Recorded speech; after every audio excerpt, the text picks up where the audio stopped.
आज पूरे देश में 3 नए आपराधिक कानून लागू हो जाएंगे और कानून की ये संहिताएं भारतीय नागरिक सुरक्षा संहिता यानी कि बीएनएस, भारतीय न्याय संहिता बीएनएस और भारतीय साक्ष्य अधिनियम बीएसए। नए कानूनों में कुछ धाराएं हटा दी गई हैं तो कुछ नई धाराएं जोड़ी गई हैं। कानून में नई धाराएं शामिल होने के बाद पुलिस, वकील और अदालतों के साथ साथ आम लोगों के कामकाज में बहुत बदलाव आ जाएगा। ये वो मामले हैं जो 1 जुलाई से पहले दर्ज हैं तो उनकी जांच और ट्रायल नए कानून के आधार पर नहीं होगी, यानी कि पहले जिस कानून के तहत एफआईआर दर्ज हुई थी या जांच चल रही थी उसी तरह से होंगी। तो 1 जुलाई से सारे अपराध नए कानून के तहत दर्ज होंगे। अदालतों में पुराने मामले पुराने कानून के तहत ही सुने जाएंगे। नए मामलों में नए कानून के दायरे में ही जांच और सुनवाई होगी। कॉन्फ्रेंसेस के मुख्य अतिथि chief justice of India honourable justice doctor DY Chandrachud साहब थे और उन्होंने कहा ये प्रोग्रेसिव लॉ है और वो बहुत अखबारों में छपा था। इसलिए चंद्रचूड़ साहब का भी ताली बजा करके आप धन्यवाद कर सकते हो और स्वागत कर सकते हो। उसके बाद 16 हाई कोर्ट्स ने कहा, 16 हाई कोर्ट के चीफ जस्टिस ने कहा, मैं ये सब रिकॉर्ड देख करके बोल रहा हूं जी कि अमेंडमेंट होना चाहिए। देश काल परिस्थिति के अनुसार टेक्नोलॉजी बदल गई है, संबंध मिला ही नहीं, वो आदमी मिलता ही नहीं है, ताला बंद करके चला जाता, मिला नहीं, कब तक हम चलाएंगे ऐसा? 5 लिखा सबको था, लेकिन 5 लॉ अकेडमी ने भी कहा अमेंडमेंट होना चाहिए। 22 लॉ यूनिवर्सिटीज ने कहा, 22 लॉ यूनिवर्सिटीज ने कहा अमेंडमेंट होने चाहिए। सारे एमपीज को लिखा, करीब 800 के आसपास हमारे लोकसभा राज्यसभा के एमपी हैं, लेकिन उसमें 142 एमपी का तो रिटर्न में आया कि अमेंडमेंट होना चाहिए।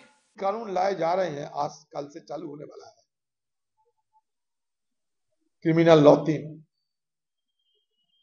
इसमें बहुत सारे मुद्दे ऐसा है जिसमें और ज्यादा स्पष्टीकरण की जरूरत है। लोग इसमें आदी नहीं है। सालों से, वर्षों से, सदियों से जो कानून हम मानते आ रहे हैं, रातों रात कोई क्रांतिकारी तरीके से अगर उसको हम बदल दें तो आम लोगों की जो दिक्कत होगी और आम लोगों के साथ साथ जो मान लीजिए कि जो लॉयर्स है, मान लीजिए कि छोटे मोटे कोर्ट की लॉयर्स और सुप्रीम कोर्ट की लॉयर्स को हम एक नहीं मान सकते। तो इसमें आदी होने की समय देना चाहिए। और इसी खबर पर हमारे 2 संवाददाता ज्यादा जानकारी के साथ जुड़ गए हैं। जितेंद्र बहादुर सिंह हमारे साथ हैं और हिमांशु मिश्रा भी हमारे साथ जुड़ गए हैं। सबसे पहले जितेंद्र, आपके पास आते हुए अब कितनी बदल गई है हमारी जो पूरी की पूरी व्यवस्था है, क्या क्या बदलाव महत्वपूर्ण इससे आने वाले हैं?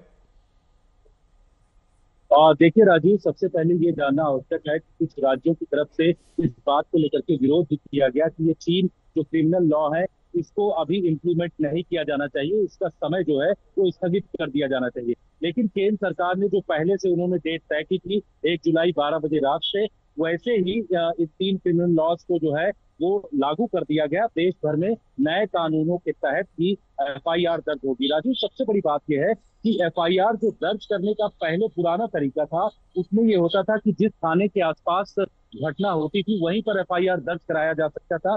लेकिन अब क्या है, 0 एफआईआर का एक सिस्टम बनाया गया है। घटना जहां भी होगी, जिस थाने में कोई भी व्यक्ति चाहे वहां पर भी एफआईआर दर्ज करा सकता है। इसके साथ ही एफआईआर की कॉपी जो है वो तुरंत ही जिस व्यक्ति का, चाहे वो आरोपी हो या पीड़ित हो, उनको तुरंत ही एफआईआर की कॉपी मिल जाएगा।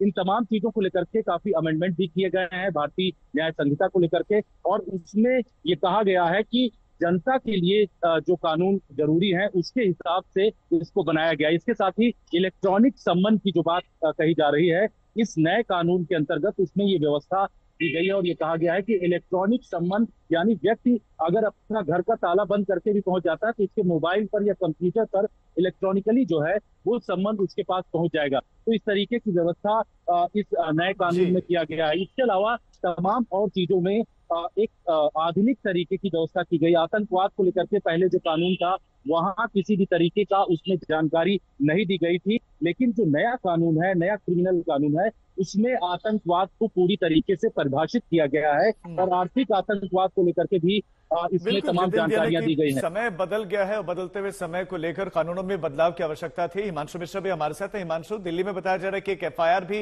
नए कानून के तहत दर्ज हो गई है। अच्छा, जो पुराने केसेस दर्ज हैं उनमें कैसे जांच चलेगी, ये भी आप साथ साथ में बताएं हिमांशु। देखिए, जो पुराने केसेस दर्ज हैं, जो 30 जून रात 11:59 तक जो एफआईआर दर्ज है, वो आईपीसी की धाराओं के तहत दर्ज है और उनकी इन्वेस्टिगेशन, यहाँ तक कि उनकी जो पूरी चार्जशीट है, वो उन्हीं कानून के तहत, जो पुराने कानून थे, जो पुरानी आईपीसी थी और जो उनके जो सजा का प्रावधान था, वो सब कुछ पुराने कानून के तहत ही आगे फॉरवर्ड किया जाएगा। लेकिन जो एफआईआर रात 12 बजे के बाद, यानी जो 1 जुलाई की बाद जो एफआईआर दर्ज किए गए हैं, उन सारी एफआईआर की जो इन्वेस्टिगेशन है, जो धाराएं लगाई गई हैं, अब जैसे कि देखिए आईपीसी मुंह से निकल रहा था, तो आईपीसी नहीं बल्कि अब बीएनएस हो जाएगा, भारतीय न्याय संहिता।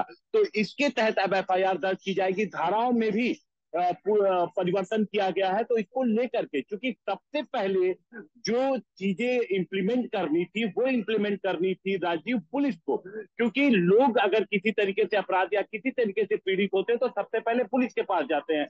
तो पुलिस को एफआईआर दर्ज करनी, ये पहली प्रक्रिया है। तो इसी प्रक्रिया के तहत सबसे पहले जो ट्रेनिंग है वो पुलिस को देनी शुरू की गई थी। करीब 25,000, देखिए बड़ा परिवर्तन है, क्योंकि लगातार सालों से आप प्रैक्टिस करते आ रहे हैं, एक ही धारा है, वो आपको याद हो गई है कि किस चोट पे किस तरीके की धारा दर्ज करनी है। लेकिन अब बिल्कुल, अब तो नए सिरे से सब कुछ वकीलों बदल को भी गया है। याद तो करना होगा, पढ़ना होगा, पत्रकारों को भी नए सिरे से इसको पढ़ना होगा, याद करना होगा। आप दोनों बने रहे, आपके पास लौटते हैं। तो आईपीसी का फाइनली भारत बंद हो गया है, लेकिन इसको लेकर आपको बता दें कि सियासत चल रही है। कांग्रेस सांसद मनीष तिवारी ने ट्वीट किया है। मनीष तिवारी ने ट्वीट करके भारतीय न्याय संहिता के तीनों ही कानूनों को तुरंत रोकने की मांग कर दी है और उन्होंने कहा कि यह पुलिस स्टेट की नींव डाली जा रही है। नई क्रिमिनल लॉ भारत को वेलफेयर स्टेट से पुलिस स्टेट बनाने में नींव रखेंगे और उन्होंने कहा कि संसद में तीनों कानूनों पर फिर से चर्चा हो, उसके बाद ही कोई फैसला लिया जाए। ये मनीष तिवारी ने देखिए एक तरीके से विरोध करना शुरू कर दिया। हालांकि आपको बता दें कि इन तीनों ही कानूनों को प्रोग्रेसिव बताया गया। जैसे कि जो मिनिस्टर थे उन्होंने भी बताया था कि जो हाई कोर्ट के जस्टिस थे उन्होंने भी इन्हें प्रोग्रेसिव बताया। Chief justice of India DY Chandrachud, उन्होंने भी इसे प्रोग्रेसिव कानून बताया। जितेंद्र बहादुर हमारे साथ जुड़ गए हैं। जितेंद्र, ऑपोजिशन का विरोध शुरू हो गया, कह रहे कि तीनों को रोकें या पुलिसिया स्टेट की तरफ आगे बढ़ जाएंगे। जितेंद्र,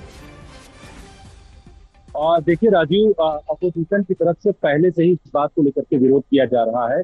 आपने इससे पहले बता दें कि जो तमिलनाडु की सरकार है उन्होंने गृह मंत्रालय को चिट्ठी लिखी। इसके साथ साथ पश्चिम बंगाल की सरकार और कर्नाटक की सरकार, इन लोगों ने गृह मंत्रालय को चिट्ठी लिख करके बकायदे इस बात को, इसकी तारीख को स्थगित करने की उनकी तरफ से कहा गया और कहा गया कि इसमें कई ऐसे कानून हैं। तमिलनाडु की सरकार की तरफ से कहा गया कि इन कानूनों को हिंदी में पूरी तरीके से व्याख्यायित किया गया है, इस वजह से उनको दिक्कत है। तो ये तमाम राज्यों की तरफ से भी विरोध किया जा रहा है और पॉलिटिकल पार्टी मनीष तिवारी ने काफी कर दिया कि इनको कानूनों को रोका जाए। आज हो सकता है कि संसद के अंदर भी इस बात को लेकर के विपक्षी पार्टियों की तरफ से मुद्दा उठाया जाए और हंगामा किया जाए, क्योंकि ये कहा जा रहा है कि ऐसे कानून है विपक्षी पार्टियों की तरफ से जो कि जनता के लिए नहीं है, प्रोग्रेसिव कानून नहीं है। लेकिन सरकार ने जिस तरीके से इन कानूनों का को लेकर के जब इम्प्लीमेंटेशन करना था तो उन्होंने लगातार कंसल्टेशन किया, राज्य सरकारों के साथ कंसल्टेशन किया। इसके साथ ठीक है जितेंद्र बहादुर और हिमांशु, आपका शुक्रिया इस जानकारी के लिए। उम्मीद है कि अगर विपक्ष पहुंचे तो तर्कों के साथ पहुंचे, सिर्फ हंगामा ना करे।